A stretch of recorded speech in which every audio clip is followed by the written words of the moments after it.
পৃথিবীর সবচেয়ে সভ্য, সুন্দর ও অদ্ভুত দেশ বোধ হয় বাংলাদেশ। এখানে ভাইরাল হতে জ্ঞান কিংবা মেধা লাগে না, লাগে ছ্যাঁচড়ামি আর বেহায়ায় মাস্টার্স ডিগ্রি। অনেক মাথামোটারা মনে করেন টিকটক, ফেসবুকে মিম ম্যাটেরিয়াল হয়ে ওঠাটাই জীবনের সবচেয়ে বড় অর্জন।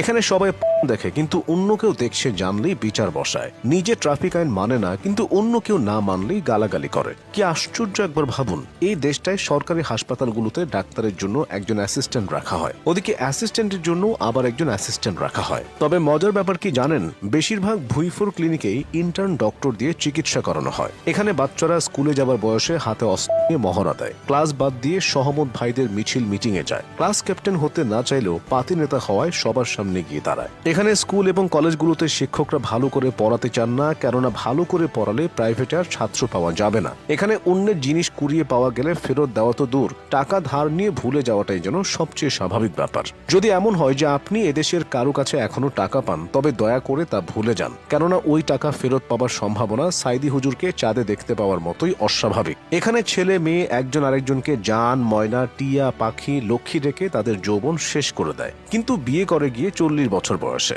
এখানে দুজন গরিব মিলে আরো 5 থেকে 7 জন গরিবের জন্ম দেয়, তারপর প্রত্যেকে আলাদা করে সংগ্রাম করে। এখানে কারো বিপদে কেউ এগিয়ে আসে না, ভাবে কি লাভ, কিন্তু নিজের বেলায় বিপদ এলে বলে ভালো মানুষের অভাব। কাউকে খুন করা হলে এখানে সবাই চেয়ে চেয়ে দেখে এবং সেগুলো ভিডিও করে সোশ্যাল মিডিয়ায় ছেড়ে দেয়, কিন্তু কোনো অঘটন ঘটলেই সরকার ও রাজনীতিবিদদের ঘাড়ে দোষ চাপায়। এখানে সবাই লোভী আর খাই খাই স্বভাবের মানুষ।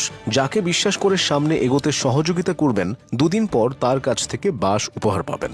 এখানে নিজের সমালোচনা বাদ দিয়ে সারাদিন সবাই অন্যের সমালোচনা করতে ব্যস্ত থাকে। এখানে শ্রমের যথাযথ মূল্য পাওয়া যায় না, শিক্ষিত মানুষ সম্মান পায় না, খুব সহজেই টাকা দিয়ে অসাধ্যকে সাধন করা যায়। মানুষ নিজেকে সবজান্তা শমসের মনে করে। এখানে কৃষকের পেটে ভাত নেই, কিন্তু ভিক্ষুকদের ব্যবসা রমরমা। এখানে সবাই বড় হতে চায়, কিন্তু কেউ মানুষ হতে চায় না। এখানে মানুষের কথায় সহানুভূতির গন্ধ নেই, তবে মব ক্রিয়েট করতে এরা পৃথিবীর সেরা। এখানকার মানুষ নিজে বাস থেকে নামতে চায় নিজের বাসার সামনে, কিন্তু অন্য কেউ ধারে কাছে নামলেও বলবে বাসটি ভাড়া দিয়ে কিনে নিয়েছে নাকি। এখানে নিজের ছেলে মেয়ে দোষ করলে সে দোষ একদমই চোখে পড়ে না, কিন্তু অন্যের ছেলে মেয়ে দোষ না করলেও তাদের নামে কিভাবে বানিয়ে বানিয়ে কথা লাগাতে হয় তা প্রত্যেকেই জানে। এখানকার মানুষ স্কুলের বেতন হিসেবে 100 টাকাও দিতে চান না, কিন্তু একই স্কুলের টিচারের কাছে বাচ্চা প্রাইভেট পড়লে 10,000 টাকা দিতেও কার্পণ্য করে না। এখানে কেউ একবার পয়সাওয়ালা হলেই সুইজারল্যান্ডে ব্যাংক অ্যাকাউন্ট খোলে, চিকিৎসা করাতে থাইল্যান্ড, সিঙ্গাপুরে পাড়ি জমায়, আর শপিং করে থাইল্যান্ড, দুবাই কিংবা প্যারিস থেকে।